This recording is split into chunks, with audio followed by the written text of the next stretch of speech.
So whenever I visit a school and talk to students, I always ask them the same thing. Why do you Google? Why is Google the search engine of choice for you?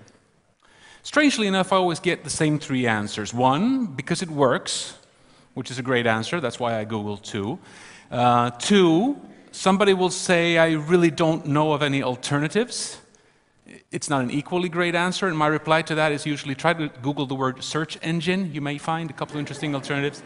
And last but not least, thirdly, inevitably, one student will raise his hand and say, with Google, I'm certain to always get the best unbiased search result.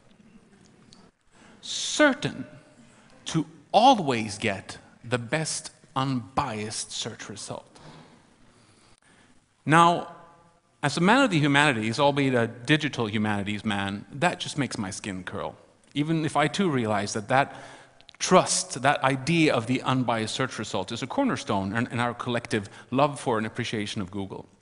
I will show you why that philosophically is almost an impossibility. But let me first elaborate just a little bit on a basic principle behind each search query that we sometimes seem to forget.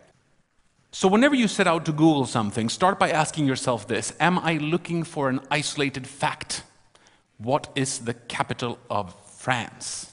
What are the building blocks of a water molecule? Great, Google away.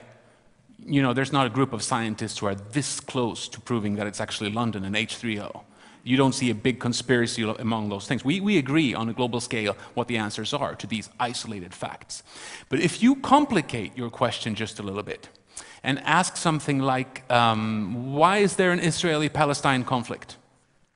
You're not exactly looking for a singular fact anymore. You're looking for knowledge, which is something way more complicated and delicate. And to get to knowledge, you have to bring 10 or 20 or 100 facts to the table and acknowledge them and say, yes, these are all true, but because of who I am, young or old, or black or white, or gay or straight, I will value them differently. And I will say, yes, this is true, but this is more important to me than that. And this is where it becomes interesting, because this is where we become human. This is when we start to argue, to form society. And to really get somewhere, we need to filter all our facts here through friends and neighbors and parents and children and coworkers and newspapers and magazines to finally be grounded in real knowledge, which is something that a search engine is a poor help to achieve. So I promised you an example, just to show you why it's so hard to get to the point of true, clean, objective knowledge, as food for thought. I will conduct a couple of simple queries, search queries. We'll start by Michelle Obama, First Lady of the United States, and we'll click for pictures. It works really well, as you can see. It's a perfect search result, more or less. It's just her in the picture, not even a president. How does this work? Quite simple. I mean, Google uses a lot of smartness to achieve this, but quite simply, they look at two things more than anything. First, what does it say in the caption? What does it say under the picture on each website? Does it say Michelle Obama under the picture? Pretty good indication it's actually her on there. Second, Google looks at the picture file, the name of the file as such, uploaded to the website. Again, is it called michelleobama.jpg?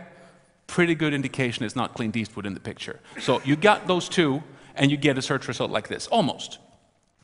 Now, in 2009, Michelle Obama was the victim of a racist campaign where people set out to insult her through her search results.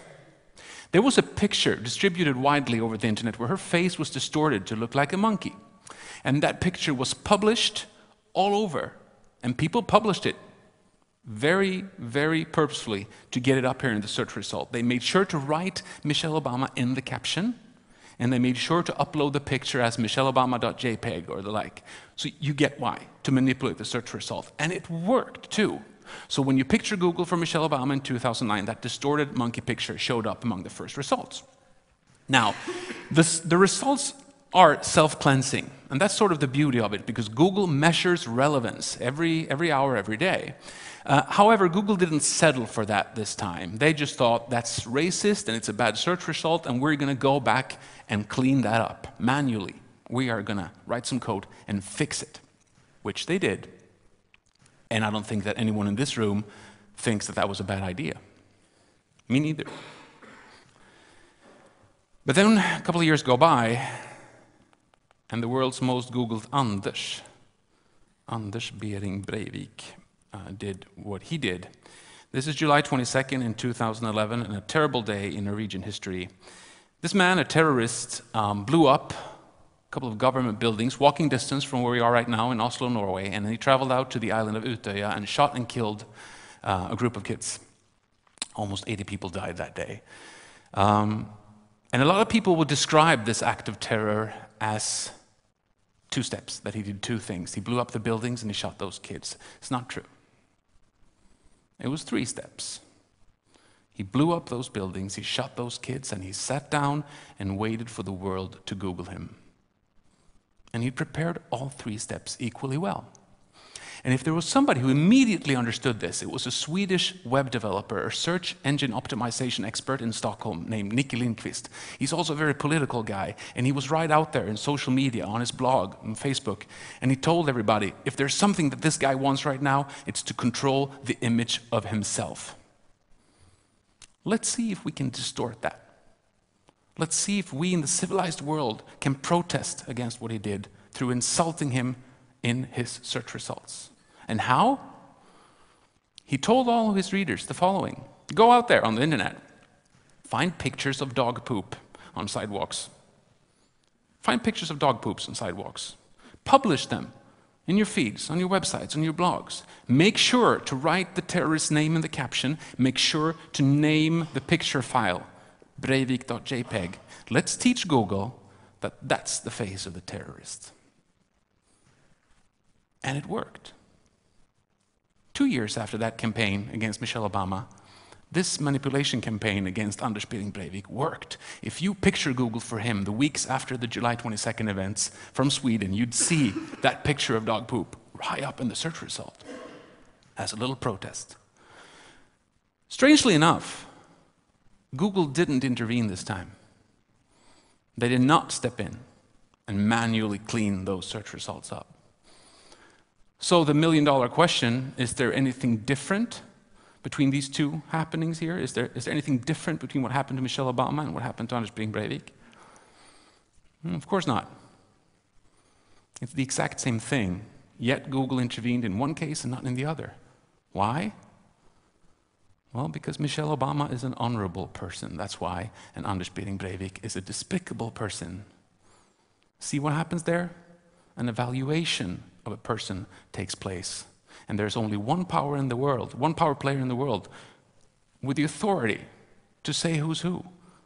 We like you, we dislike you, we believe in you, we don't believe in you, you're right, you're wrong, you're true, you're false, you're Obama, and you're Breivik. That's power if I ever saw it. So I'm asking you to remember that behind every algorithm is always a person with a set of personal beliefs that no code can ever completely eradicate. And my message goes out not only to Google, but to all believers in the faith of code around the world. You need to identify your own personal bias. You need to understand that you are human and take responsibility accordingly. And I say this because I believe that we've reached a point in time when it's absolutely imperative that we tie those bonds together again, tighter, the humanities and the technology. Tighter than ever. And if nothing else, to remind us that that wonderfully seductive idea of the unbiased clean search result is and is likely to remain a myth. Thank you for your time.